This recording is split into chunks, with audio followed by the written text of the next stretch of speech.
Practice sex linked trait question, page 29, question number 1. Let's get right to the question. Now, with sex linked, all the traits and disorders and everything we've been talking up to now have been on autosomal chromosomes. Now, for the first time, we're talking about sex links. That means that these disorders or traits are located on the X sex chromosome. Now, we also know there's a Y chromosome, but nothing's really found on that Y chromosome other than testes determining factor. But for most of these traits or disorders we're going to be talking about that are associated with the X sex chromosome, they're always found on that X chromosome. Okay, when you do this, you must have in your legend, you must have in your nomenclature, you must use X and Y's in all your notation. So it says, what is the probability of having a female? So we know to have a female, probability 1/2 chance of having a female with hemophilia. If you cross a hemophilic male with a normal mother who is a carrier, and then it tells you in the question, and all questions must have that, hemophilia is a sex-linked recessive disorder. Okay? And it's carried on the X chromosome.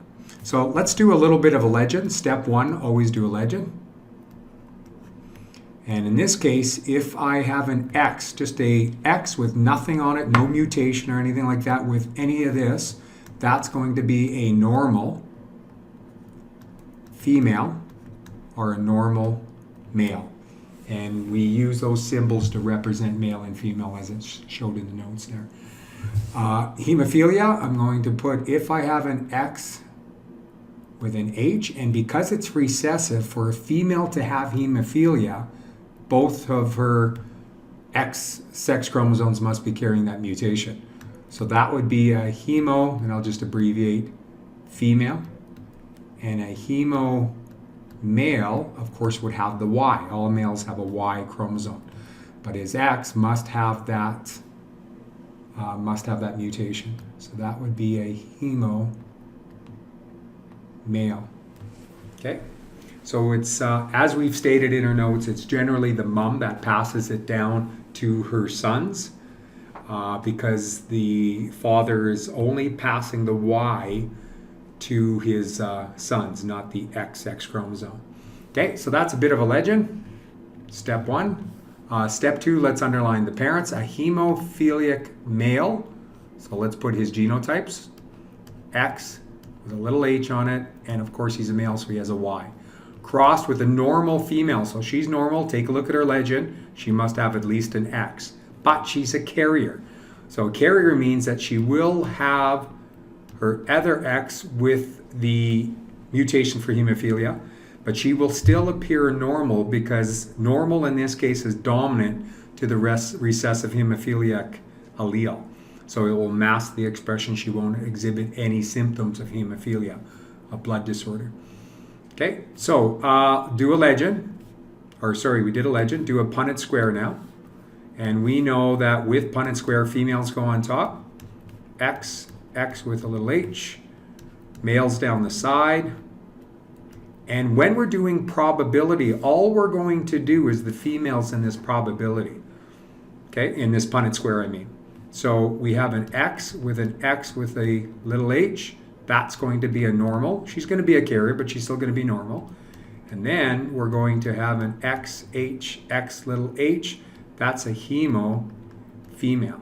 So when we're doing probability for sex linked, that's all I'm going to do. I'm not even going to finish off the males. We don't care about the males. We're asking what's the probability of having a female and then that female having hemophilia. So we do the product rule. We bring the probabilities together and multiply them. So to be a female, we already said, and always put this in the question because often this is forgotten, that step. So put it in the question so you remember in your product rule, 1/2 chance of having a female, and a hemo female. Look at our Punnett square, and we can see 1/2 of those females are going to be hemophilia. Product rule brings those together, multiplies. If you're multiplying fractions, you multiply the numerator. 1 times 1 is 1.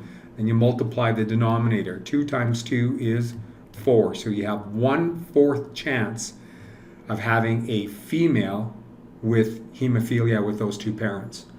I don't know, did they want our answer? They didn't really say what they wanted their answer in.